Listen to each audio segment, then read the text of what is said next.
Hello and welcome to DevSecTalks. I'm your host, Ashley Ward, and I'm joined today by Anna Chung, a human-centric principal researcher with Unit 42. Unit 42 is the global threat intelligence team for Palo Alto Networks that collects in-depth information about security threats, specifically for cloud environments. In today's episode, we'll sit down with Anna to discuss her role within Unit 42, the increased prevalence of cyber threats during the COVID-19 pandemic, and much more. Let's get started.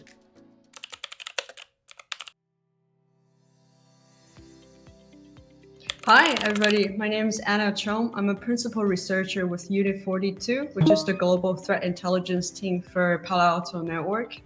I always see myself as a very human-centric researcher. So the way I look at cybersecurity incidents, cybersecurity issues is as a combination of technical abuse as well as the human behavior. So for me personally, quite contradicted to what you focus on, I like to focus on the people, the victim, the defenders, the attackers, what's the motivations, what is their limits and strength. So thanks for having me today. No, thank you very much. And actually, what you've said really rings true to me. Now, usually we always like to talk about the exciting part and go bad actors and this kind of thing, but it's the defenders. What about the defenders? I mean, are we really just talking about people in a SOC? I mean, take me through who the defenders are. Oh, I think it ranged so wide. Like a SOC is definitely a very important first front lines that we try to hold together, but there's also senior, very high level and very strategic planning involved. So we also need to have CISO, CIO, Chief Security Officer, as well as the legal departments, as well as the policy makers being in place. So for my job in Unit 42, a big part we do is to conduct cyber threat intelligence, which is helping people to make informed decisions, in short. And that must be difficult because the amount of the language difference between someone operating in the legal sphere versus someone who's working in the other sphere. I mean, how do you engender that kind of communication? Or is that something you can talk about? Maybe I've asked too big a question there. No, not at all. I think overall speaking, if you can visualize it as a pyramid, there's a really large amount of raw information out there in the wild. You can collect it through open source information, through vendors' feeds, through security feeds, through government's warning, through deep and dark web research. And then what we threat intelligence community trying to do is try to make sense of those really raw information and turn into something actionable intelligence through our analysis. So it becomes something we can deliver to people to help making their, what I call DIPS, which is decision, internal knowledge, policy, and their long-term strategy. You mentioned, you threw away a comment there like dark web. And again, that's something where I want to go, yeah, I know all about dark web. For those people who might be on here who aren't a bit like me, can you just give us an idea of what do you mean by that when you say that? Absolutely. So maybe using dark web, it's a bit narrow and incorrect, which is bad on my side. I think the most accurate way to describe it is supposed to be underground marketplace, because dark web, traditionally speaking, are those hidden webs that's not accessible through, like your search engines or, things you use on normal user use on day-to-day basis. But underground marketplace is not restricted in those places such as Tor sites only. Underground marketplace is supposed to be where criminal threat actors exchange their communications, their knowledge, their money on various platforms. And as far as we know, they exchange those information, look for their potential partners, clients in social media apps such as Telegrams. Sometimes it's in the the clear web as well. So you can just do your search engine search and then find where they are. So I would say, strictly speaking, it could be anywhere as long as it's where communications and money exchange. I'm interested in the defenders and the people. Would like to know more about the victims. Before going to the victims, I mean, what's the motivation for these bad actors? Is it purely financial gain? Is that really what we're seeing the bad actors doing? Well, traditionally speaking, there are three major motivations that we listed out, or when we discuss various types of cyber attacks. There are first cyber espionage, which is also known as APT threat, advanced persistent threats. Traditionally, people think it's nation states only because the amount of infrastructures and resource required to conduct this type of attack is massive. Most people believe individuals or private group would not have that kind of resource, but that's not entirely true because we've always seen commercial espionage operate in that domain. The second type, which is my personal interest and focus, would be financial motivated cybercrime. As you can imagine, financial gain, profit would be the end goal or end game for this type of behavior. But it's noteworthy what they are looking for are not just direct financial profit, sometimes data that can later on being monetized as well. Last but not the least, the third type, which is the hacktivism group. Maybe the well-known one would be Anonymous, who traditionally use a lot of website defacements, very public way to draw attention to their self, their political or social ideology, or public shaming the object or the government or organization they're against. In recent years, we see they come back more and more often and using more creative ways, such as dumping the stolen data in the websites as well.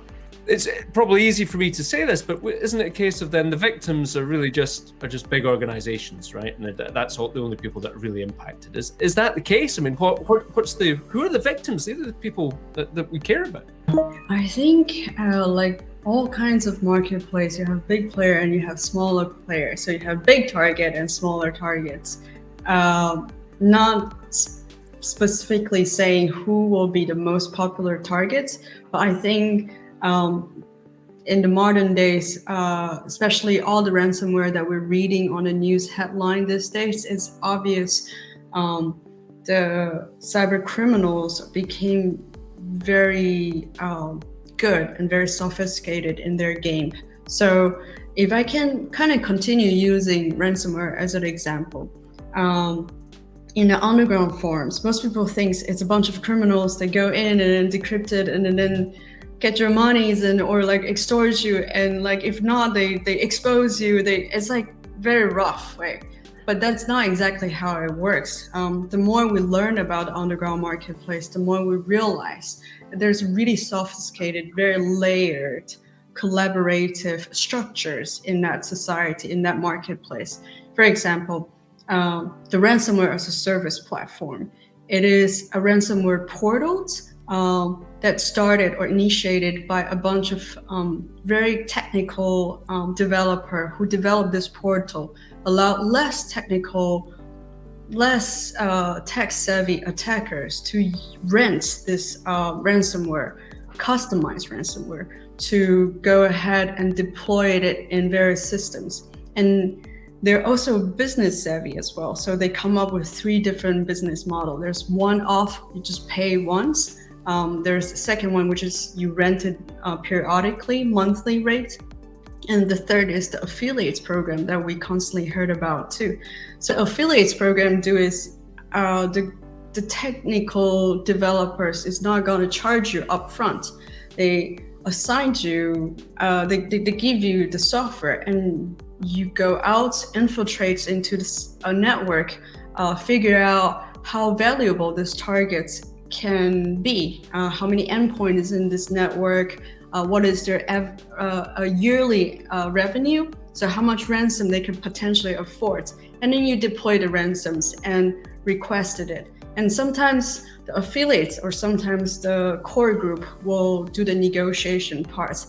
By the time they receive the total ransom, the affiliates receive 70 to 80% of the revenue versus the core group receives 20 to 30%. And further down to the line, we realize, oh, sometimes because they're so focused on efficiency, they're thinking about what's the best way to maximize their profit. So they also use initial access broker who randomly compromise a lot of access points in corporate networks. And then later on, they figure out, oh, wait, these are people who are ideal as ransomware candidates. And then they will sell this initial access to the compromised network to the ransomware group later. I've been in cybercrime research for 12 years now, and I'm still wowed by the creativity and strong motivation and drives to constantly exploring a new approach. That's eye-opening for me, because I think in my head I kind of viewed this as like a heist movie where, you know, if you would say, I want to target that organization, I need to get me somebody who can get through this, and then but in fact it's not. It's a thriving marketplace of traders doing business almost. It's quite a frightening thing. Now that must take a huge toll. I mean, obviously from a defender point of view, but even from a researcher point of view, you're really straddling that line. It must be tough. Yeah, I think particularly in recent years, we see those security incidents, we see those breach more and more often. You see the cyber criminals or all the attackers become more and more innovative and aggressive. As defender, there's a lot of stress in our shoulders because, first of all, we expose ourselves in large amount of information about attacks and threats happening in the world. Second, we understand somehow we have to outsmart of those people who are so innovative, and we put a lot of pressure on ourselves. And third, of course, we're super passionate in protecting the people and solving the problem. So there are quite a lot of mental stress we put on ourselves because of the high expectations. And I think there's a really strong need to have that kind of conversation in the cybersecurity industry now, among leaders, among colleagues, and among the teams. So starting from a leadership point of view in an organization, what do you think people can do to try and help with the mental health crisis as well? I think it's such a really critical moment to have this conversation now because, you know, in the security industry, we are constantly crying for not having enough talents. We constantly brainstorm with each other. How can we recruit more new blood to join us? But I think there's probably not enough of information or message to talk about the retention, the talents retention, the people we recruit and trained 10, 15 years. How do we keep them? How do we give them enough of support when dealing this amount of mental stress? I think that's one. So I would say from the leader's perspective, first of all, recognize the signal, knowing that not everybody could have their best day every single day when they come to work. And second, encourage the team environments to speak up about their feeling. It is perfectly okay to be vulnerable sometimes. Speak it up so that we can talk. And last but not least, I would say help them like a partner, not as a parent, like just simply taking away things that you think is stressing them out. It's probably not the best idea. Like working with them and understand the priority in your team's minds. What are things they truly care for, truly worried about, and then like collaboratively find a solution and a strategy together would be so helpful. And back to what you just said, and I mean maybe 2 minutes ago, like notice or trying to read the sign, right? Because back to the old time, ancient times when we're still in office space, you have those first aid kits.